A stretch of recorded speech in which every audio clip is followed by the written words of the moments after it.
Yangilik bormi demang. Bu savolni ayolni qulog'idan oldin qalbi eshitadi. Bu savolni u har kuni har lahza o'ziga beradi. Lekin javob uning qo'lida emas. Uni qiynamang.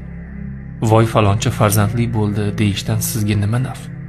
Yoki hijolatdan yerga kirib, toshib chiqayotgan ko'z yoshini qaysi kiprik ostiga yashirishni bilmay turgan abgor holatini ko'rib huzur qilasizmi?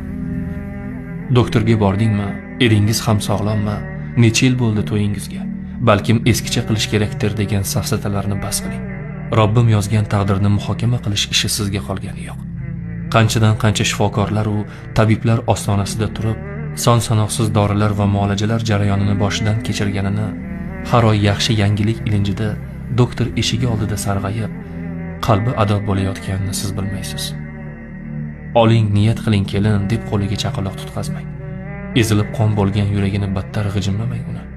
To'shak hidi emas, ko'z yoshi hidi keladigan yostig'ini battar ho'l qilmang. Ichingizda pinhona duo qiling. Shuni o'zi kifoya. Sizga ham farzand bersin deb qilgan yaxshi niyatingiz u uchun xolis duo emas, qon oqayotgan yarasiga sen tug'massan degan tuz bo'lib sepiladi aslida. Shu so'zlarni eshitmaslik uchun odamlardan qochib berkinib yuradi. Bechora demang, achinmang. Ular aslo bechora emas. Ular Allohning suygani aslida. Shunchalik Robbim